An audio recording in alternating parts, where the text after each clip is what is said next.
మీరు ఇంజనీరింగ్ చేశారా? జాబ్స్ కోసం సెర్చ్ చేస్తున్నారా? 3600 మందికి పైగా స్టూడెంట్స్ కి జాబ్స్ వచ్చేలా చేసిన code Gyan 100 days software course లో జాయిన్ అవ్వండి. మీ కెరియర్ ని బిల్డ్ చేసుకోండి.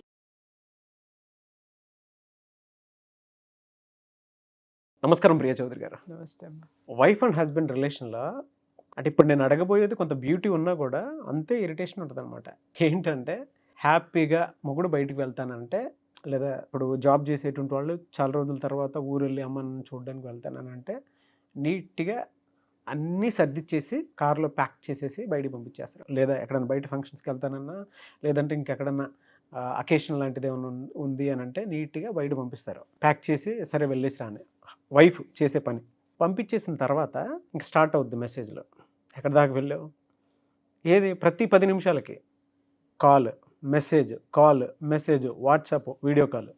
ఇంటి దగ్గర స్టార్ట్ అవుతాడు, తీరా డెస్టినేషన్ వరకు వెళ్ళేంత వరకు గ్యాప్ లేకుండా మెసేజ్లు పెడుతూనే ఉంటారు. ఓకే, అక్కడ నుంచి మళ్ళీ రిటర్న్ ఇంటికి వచ్చేంత వరకు మధ్యలో అవే కాల్స్ మెసేజెస్ చూస్తూనే ఉంటాం మనం. అంటే గ్యాప్ ఉండదు, నీట్గా పంపించేస్తారు అనుకో. చూసేవాడికి ఎలా ఉంటుందని అంటే, బా అంత మంచి వైఫ్ ఇంకెక్కడ అసలు ప్రపంచంలో ఇంకెక్కడా దొరకదు అన్నట్టు ఉంటుంది. కానీ మధ్యలో చేసే మెసేజ్లు ఎవరికి కనిపించవు. ఎందుకంటే పంపించేయటం కనిపిస్తుంది కదా, వెళ్ళారు బయటికి, మధ్యలో అది ఏం కనిపించదు, కమ్యూనికేషన్ ఏం జరుగుతుంది ఏంటి ఎవరికి కనిపించదు కూడా. ఎలా ఉంటుందని అంటే ప్రతి సెకండ్ మెసేజ్ పెట్టే బదులు అది కూడా వెనక్కి రావచ్చు కదా, అదొక పాయింట్. కొంతమంది వైఫ్స్ విషయంలో కూడా ఇదే జరుగుతుంది. అది పక్కన పెట్టేస్తే తీరా ఇంటికి వచ్చిన తర్వాత అలకలు పిలకలు దాని మీద. ఎలా అంటే తిరిగేసి వచ్చావు కదా, కొద్దిసేపు ఉండు. ఎక్కడ నేను తిరిగేసి వచ్చింది, నీ మెసేజ్లోనే సగం జీవితం. నేను తిరిగేసి వచ్చానా, తిరిగేసి అంటే తన పాయింట్ ఆఫ్ వ్యూ నుంచి తిరిగేసి రావటం. మన పాయింట్ ఆఫ్ వ్యూ నుంచి చూసేటప్పుడు గ్యాప్ ఎక్కడిచ్చావు, నేను అక్కడ ఏమైనా ఎంజాయ్ చేసినా పోయి నీ మెసేజ్లకు ఆన్సర్లు చేసుకుంటాం కదా, సరిపోయింది మొత్తం. లేదు తిరిగేసి వచ్చావు కదా, కానీ కొద్దిసేపు ఆగు, ఆ మాత్రం ఆగలేవా? ఏం బయట మొత్తం ఊళ్ళు మొత్తం తిరిగేసి వచ్చినప్పుడు దిక్కులేదు, కానీ నా దాకా వచ్చినప్పుడే కోపం అవన్నీ వచ్చాయా నీకు? కొద్దిసేపు వెయిట్ చేయలేవా? ఆ మాత్రం తెలియట్లేదా నీకు? ఈ గ్యాప్లో మీకు ఎక్కడ ఎంజాయ్మెంట్ అనిపించింది చెప్పండి. అంటే ఎంజాయ్మెంట్ పక్కన పెడితే ఒక ఆత్మ ఘోష అయితే మాత్రం విన్నా. ఒక ఆత్మ ఘోష విన్నాను నేను ఇక్కడ, అది మాత్రం స్పష్టంగా అర్థమవుతుంది. అర్థమైందా? కాకపోతే ఈ ఓ పని చేయ, ఈసారి ఇంట్లో అందరి భర్తలకి భార్యలు అన్నీ సర్దుతారు కదా, అన్నీ సర్ది పెడతారు. తినడానికి, తాగడానికి, కట్టుకునేవి, తర్వాత పెట్టుకునేవి అన్నీ సర్ది పెట్టిన తర్వాత భర్త ఒక్కటి సర్దుకోవాలి. ఏంటది? భార్య సెల్ ఫోన్. అర్థమైందా? అమ్మ అన్నీ సర్దావా అనాలి, అన్నీ సర్దానంటది. అమ్మ కూడా అన్నాను, కూడా వస్తుంది. అయ్యో వస్తుంది కదా, ఎట్లాగో వస్తారు, డిక్కీలో అన్నీ పెడతారు. అన్నీ అయిపోయిన తర్వాత ముందు కార్ డ్రైవింగ్ సీట్లో, డ్రైవింగ్ వస్తే డ్రైవింగ్ సీట్లో ఉంటావు, డ్రైవింగ్ రావద్దు డ్రైవర్ పక్కన ఉంటావు, లేదంటే వెనకమాల సీట్లో కూర్చోగానే ఓకే అమ్మ బాయ్ ఇట్రా అని పిలవాలన్నమాట. భర్త ప్రేమగా ఏమన్నా ముద్దు పెడతాడేమన్నా అలా వస్తుంది.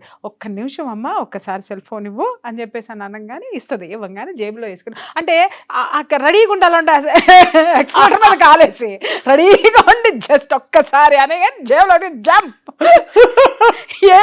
ఇప్పుడు చెప్పు నాకు, దాని దుంప దగ్గర నువ్వు తిరిగి వచ్చేదాకా నీ ఎంత మనశ్శాంతిగా ఉంటావో, తిరిగి వచ్చిన తర్వాత ఇంకా మనశ్శాంతిగా ఉంటావు. చూసావా ఎంత గొప్ప రిలీఫ్ ఇచ్చాను నేను, ఎంత గొప్ప ఉపాయం చెప్పాను నేను. ఊహగా వాస్తవం నువ్వు చేస్తే నువ్వు హీరో, లేదంటే జీరో.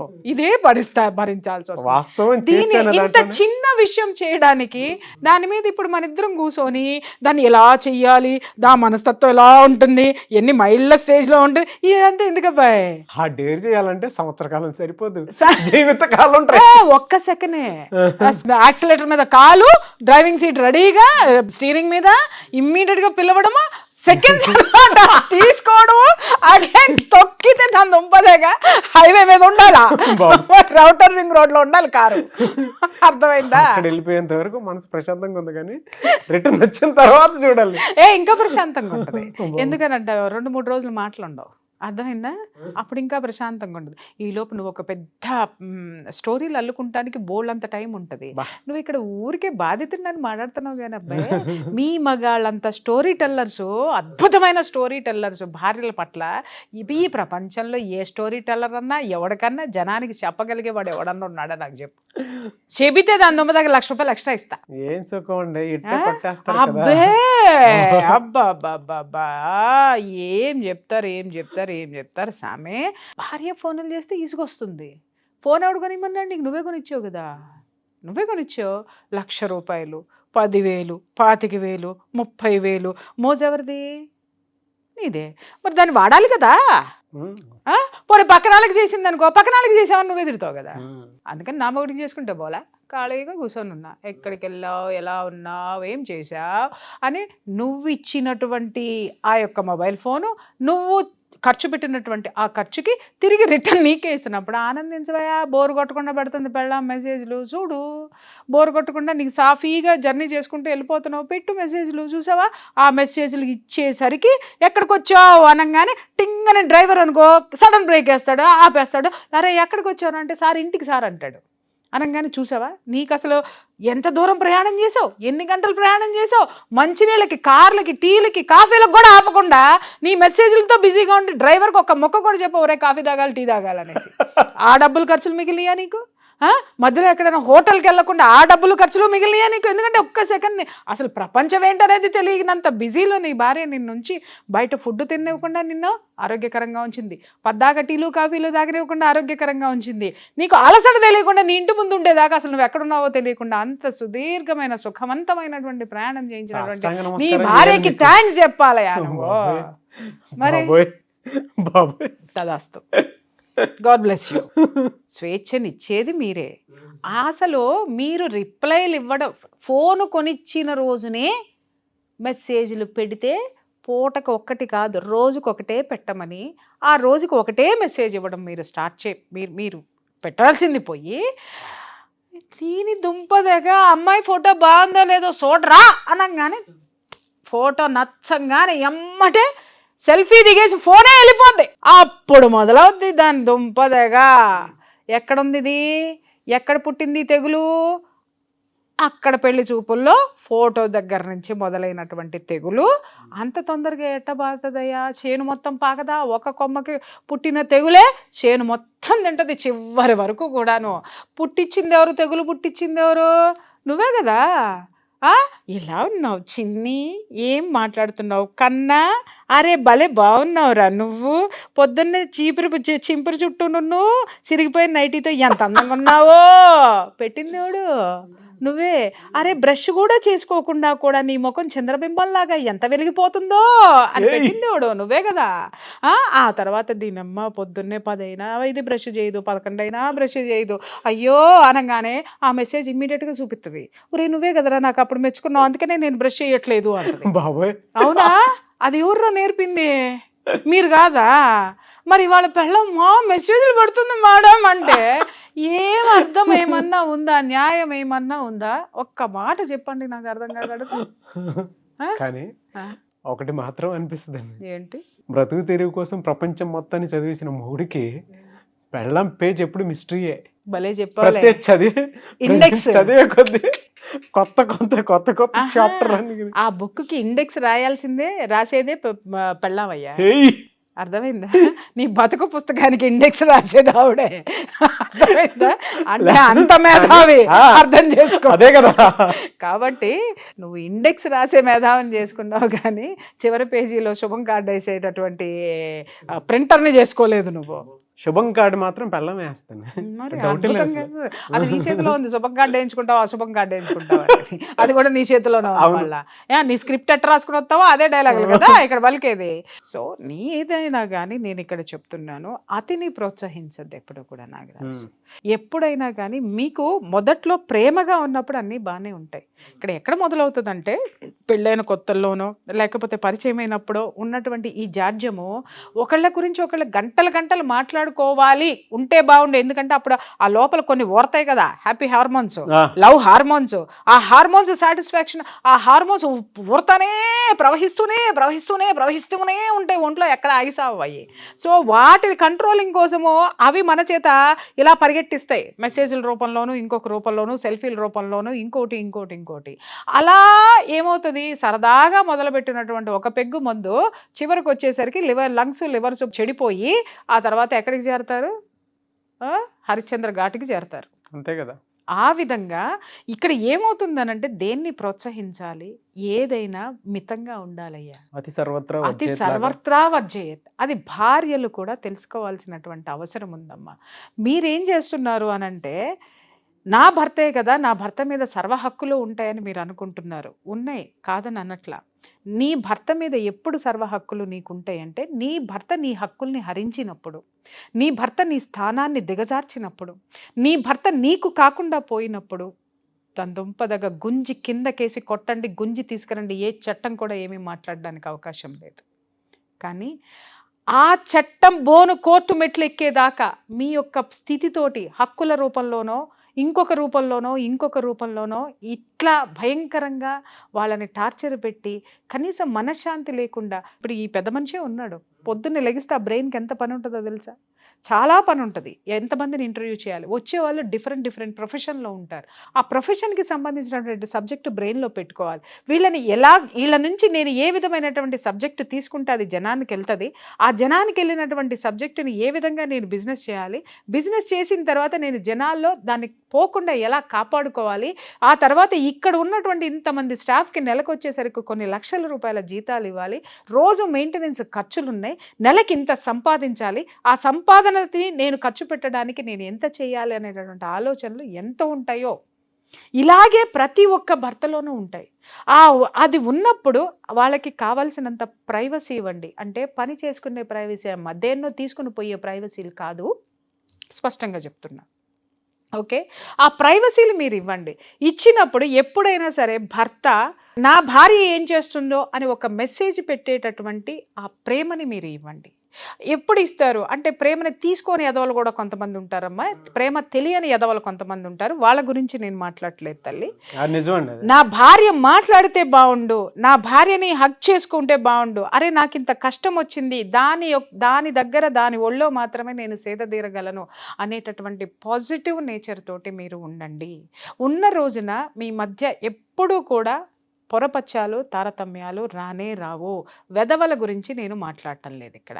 ఓకే, స్వార్థపరుల గురించి నేను మాట్లాడడం లేదు ఇక్కడ.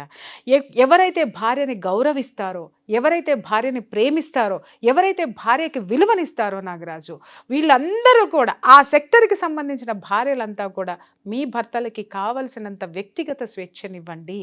దయచేసి వాడి బుర్ర మీరే తినేస్తే ఇక నీ ప్రొఫెషన్ మీద ఎక్కడ ఖర్చు పెడతాడు? Profession is the priority of the life. Okay, ఆ ప్రయారిటీ అనేది లేకపోతే మీ జీవితం ఎక్కడికి వస్తుంది చెప్పండి? నువ్వెక్కడున్నావు, నువ్వేం చేసావు నాకు తెలుస్తూనే ఉంటుంది. ఇక్కడ కూర్చొని ఎంత టెన్షన్లు పడతాడో, నేను అప్పుడప్పుడు ఎంత హెచ్చరిస్తూ ఉంటానో నాగరాజు ఎనర్జీ డౌన్ అవుతున్నాయి, నువ్వు ముందు ప్రకృతిలోకి పద, నువ్వు ముందు 4 రోజులు పద, పలానా చోటుకి వెళ్ళు, నేను నీకు అడ్రస్ ఇస్తాను, నువ్వు అక్కడ డీటాక్స్ అయ్యిరా, బాడీ డీటాక్స్ చేయి, మైండ్ డీటాక్స్ చేయి, నువ్వు మెడిటేషన్ అవసరం, నీకు హీలింగ్ అవసరము. ఈ మధ్య నాకు చూసి చాలా మందికి నేను హీలింగ్ ప్రాసెస్ కూడా స్టార్ట్ చేశాను నాగరాజ్ గారు. జాయిన్ అవ్వాలనుకుంటే మెడిటేషన్ క్లాసెస్ జాయిన్ అవ్వచ్చు. ఎగ్జాక్ట్లీ, మెడిటేషన్ క్లాసెస్ ఉన్నాయి, ప్లస్ ఓవర్ యాంగ్జైటీస్ వీటి నుంచి వచ్చే వాళ్ళకు కూడా నేను హీలింగ్ క్లాసెస్ కూడా ప్రొవైడ్ చేస్తున్నాను. Healing sessions, not classes. ఇక్కడ ఏ తొక్కలో నా కొడుకన్నా దూరి హీలింగ్ అంటే ఏంటో నాకు ప్రూవ్ చెయ్యి అంటే చెప్పు తెగిపోద్ది. వాడికి ప్రూవ్ చేయాల్సిన అవసరం నాకు లేదు. నా దగ్గరికి వచ్చినటువంటి క్లయింట్స్ ఎవరైతే ఉన్నారో వాళ్ళను వాళ్ళు తెలుసుకోగలిగితే చాలు. వాళ్ళకి ఆ విధమైనటువంటి స్పిరిచువల్ ఎనర్జీని ఇచ్చేటటువంటి సెషన్స్ కూడా నేను స్టార్ట్ చేశాను ఆల్రెడీ. ఇలా ఒక మనిషి ఒక సంస్థని నడపాలి అన్నా, లేకపోతే తనకున్న ఉద్యోగం చేయాలన్నా, లేదా టీ అమ్ముకునేవాడికి కూడా ఒక టార్గెట్ ఉంటుంది. వాడు సాయంత్రం వచ్చేసరికి ఇన్ని కప్పులు అమ్ముకొని రావాలి, ఆ కప్పులు అమ్ముతేనే వాడు ఇంటికి వెళ్ళి భోజనం పెట్టగలుగుతాడు. నువ్వు నీ మెసేజ్లతోటి, లేకపోతే నీకు ఉన్నటువంటి, నువ్వు ఖాళీగా ఉన్నటువంటి, an idles man brain is a devil's workshop అన్నట్టుగా, ఖాళీగా ఉండేటటువంటి మనిషి బుర్ర దయ్యాలకి కార్ఖానా. ఆ దయ్యాలు పనిచేస్తూ ఉంటాయి అన్నమాట దాంట్లో. ఓకే, దెయ్యాలు పనిచేయడం అంటే నెగిటివ్ థాట్స్. ఏం చేస్తున్నాడో, ఏమవుతున్నాడో, ఎక్కడికి వెళ్తున్నాడో ఏముండదు. నేను అడుగుతున్నాను, వీళ్ళ ఎనర్జీని పక్కన పెట్టండి అమ్మా, మీ ఎనర్జీని ఎందుకు వేస్ట్ చేసుకుంటారు? ఒక మంచి పుస్తకం చదవచ్చు కదా, ఒక మంచి థాట్ ప్రాసెస్ని క్రియేట్ చేసుకోవచ్చు కదా. అలాగే మీరు ఏదైనా మీకు ఇష్టమైనటువంటిది ఇంట్లో కూర్చొని చేసేటటువంటిది, లేదా మీ ఆఫీస్లో కూర్చొని మైండ్ డైవర్ట్ చేసుకోవచ్చు కదా. ఎందుకు మీ అటెన్షన్ అంతా భర్త మీద పెట్టి వాళ్ళకి మీ పట్ల, వాళ్ళకి చాలా ప్రేమ ఉంటుంది మీ పట్ల, ఆ ప్రేమని మీరే రాను రాను రాను రాను రాను రాను ఇరిటేషన్ కింద మార్చుకుంటే చెప్పండి, ఆ జీవితంలో ఏ విధమైనటువంటి ఆప్యాయత అనురాగాలు ఉంటాయి, ప్రేమలు ఉంటాయి, సంతోషం ఎక్కడన్నా ఉంటుందా చెప్పండి? డ్రైనెస్ ఉంటుంది, డ్రైనెస్ ఉంటుంది. దయచేసి ఆ డ్రైనెస్ని మాత్రం తీసుకురాకండి ఎప్పుడూ కూడా. చూడమ్మా, మొక్కకి నీళ్లు పోస్తూ ఉంటేనే అది పెరుగుతూ పచ్చదనంతో ఉంటుంది. ఎండబెట్టామనుకోండి వాటర్ పోయకుండా, ఏమవుతుంది అది నాగరాజు? చచ్చిపోతుంది, మోడైపోయి చచ్చిపోతుంది, వాలిపోతుంది, వాడిపోతుంది, చచ్చిపోతుంది చివరికి.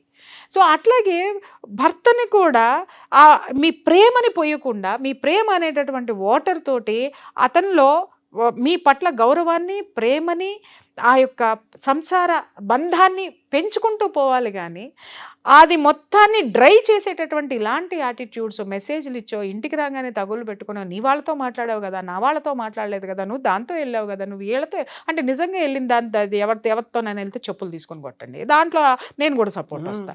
కానీ ఇలాంటి వాటితోటి ఎంత జీవితంలో ఎంత మాధుర్యాన్ని కోల్పోతున్నారు. జీవితం చాలా చిన్నది నాగరాజు. ఒక గాత్రేయ గారు అంటారు, కన్ను తెరిస్తే జననం, కన్ను మూస్తే మరణం, రెప్పపాటు కాలం ఈ జీవితం. సి ఎంత అర్థం ఉంది దాంట్లో. నువ్వు ఎన్ని సంవత్సరాలు నాగరాజు అని అంటే ఇది చెప్తావు, 35, 36, 30 చెప్తావు. వెనక్కి తిరిగి చూడు, నిన్న మొన్న 10th క్లాస్ ఇంట్రో చదివొచ్చి నిన్నే అక్కడి నుంచి వచ్చినట్టు అనిపిస్తుంది. కానీ 36 సంవత్సరాలు నీ జీవిత ఆయుష్లో కరిగిపోయినాయి. ఇంకెంత పరిగెట్టాలి నీ కొడుకు కోసమో, వాడికి 36 ఏళ్ళు వచ్చేదాకా నువ్వు పోషించాలి. అంటే నీ శక్తి ఎంత, నీ ఆలోచన ఎంత? వెనక్కి తిరిగి చూసుకుంటే నీ జీవితంలో గుడ్ థింగ్స్ ఏమున్నాయి చెప్పు నాకు, మాధుర్యాలు ఎన్నున్నాయి రాయండి అమ్మా. మీ ప్రతి భర్త, ప్రతి భార్య ఒక పేపర్ తీసుకొని ఇటువైపు మీ జీవితంలో ప్రేమమయ సంఘటనలు రాయండి, ఇటువైపు మీకు ఇరిటేషన్ రాయండి. రెండిటికి బేరీజ్ వేసుకోండి. మీరు పడినటువంటి మానసిక క్షోభ కానీ, మీరు పడినటువంటి ఇరిటేషన్లే ఎక్కువ కనిపిస్తే, మీకున్నటువంటి ప్లస్లు, మీరు పొందినటువంటి ప్రేమపూర్వకమైన సంఘటనలు చాలా కొన్ని ఉంటాయి. ఎప్పుడు మనము ఆ ప్రేమని జుర్రుకోవాలి ఈ జీవితంలో. జీవితం ఉన్నంత వరకే కదా, మనకి ఆయుష్ ఉన్నంత వరకే కదా. ఎందుకు ఇలాంటి చెత్త వాటిలతోటి అద్భుతమైనటువంటి జీవితాన్ని నాశనం చేసుకుంటున్నారు? సెల్ ఫోన్ ఉన్నది ఎమర్జెన్సీలో వాడటానికి మాత్రమే తప్ప, ఎమర్జెన్సీగా విడాకులకు పరిగెత్తించేటటువంటి దరిద్రమైన దౌర్భాగ్యమైనటువంటి సిచ్యుయేషన్స్ తెచ్చుకుంటూ ఎమర్జెన్సీ వార్డులకు పరిగెట్టిస్తున్నారు.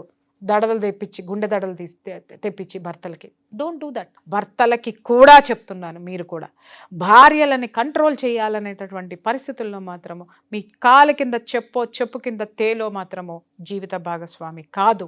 దయచేసి వాళ్ళకి కావలసినంత స్వేచ్ఛని, గౌరవాన్ని ఇచ్చి జీవితము, ఒక సంసార జీవితం అనేటటువంటి దాన్ని అద్భుతంగా, ఆనందంగా మలుచుకునే ప్రయత్నం చేసుకోండి.